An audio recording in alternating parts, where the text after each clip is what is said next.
Now to the environment. Over the last several days, rogue waves, some over 20 feet tall, have been crashing down on the Southern California coastline, causing injuries and destroying property. And the region is bracing for more this morning. A recent study by an oceanographer at the University of California, San Diego, found that climate change may be increasing the size and frequency of big waves in oceans. For more, we go to our senior national and environmental correspondent, Ben Tracy, with a look at what more to expect in the new year. Ben, you've explained climate change is not the weather, but these broader climate changes can impact the strength of the things we experience in the weather. So after 2023, which was tough, what should we expect in the new year? Well, the climate scientists I've been talking to say that we should expect more extremes in 2024. You think of some of the things that we saw this past year when you talk about these record heat waves.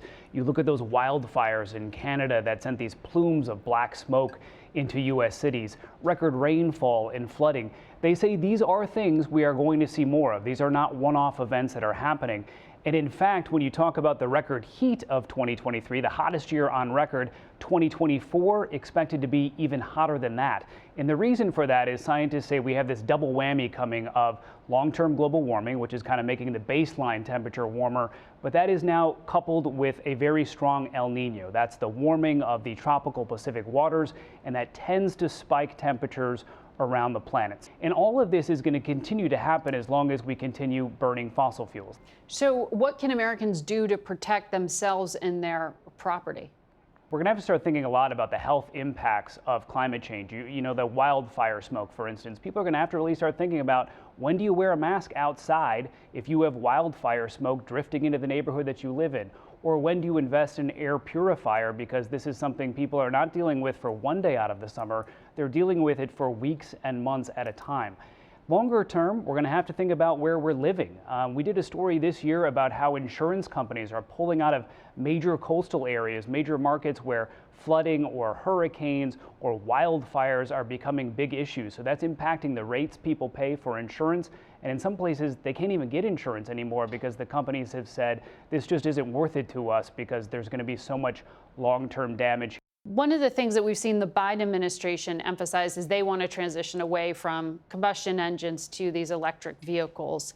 And it's also a big challenge for the auto industry to make this shift. We saw all that play out with the auto workers strike this past year, and the companies saying they're losing money on these vehicles. So are Americans actually buying electric vehicles in the numbers needed? For this year, there's going to be a record number of EV sales in this country. It's going to top 1 million for the very first time.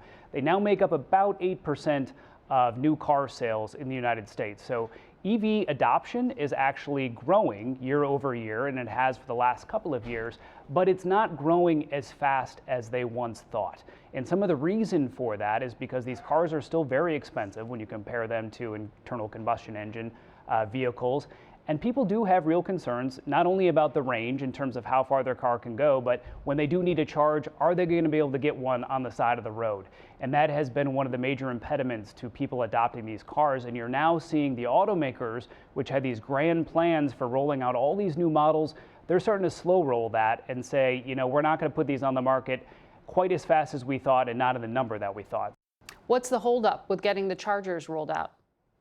So that is one of the big things. There is $7.5 billion from the infrastructure law that was passed more than 2 years ago to create a charging network across the country. And just this month, you know, almost 2.5 years later, they finally installed the first charging station with that money. It actually is, it's in place in Ohio at a truck stop. I'm told there's a Waffle House right down the street, so if you're charging up, you can also get a little breakfast. But it's kind of sad that this is the first one and it's taken this long. And part of that is, you know, what you might expect. A lot of government bureaucracy, paperwork, states have to administer these programs and get these chargers set. The goal is to have a charger basically every 50 miles on major interstates in this country, and that will be happening over the course of the next couple of years. And before I let you go, this is going to be an election issue as well. What are you watching in 2024?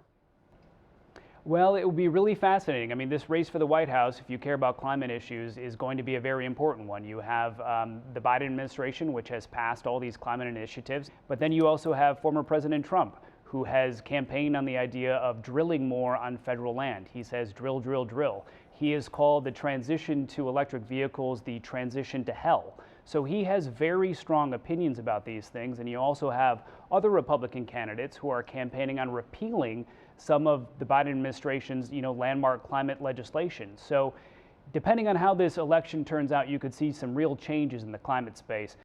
Ben Tracy, thank you very much. Margaret, thanks.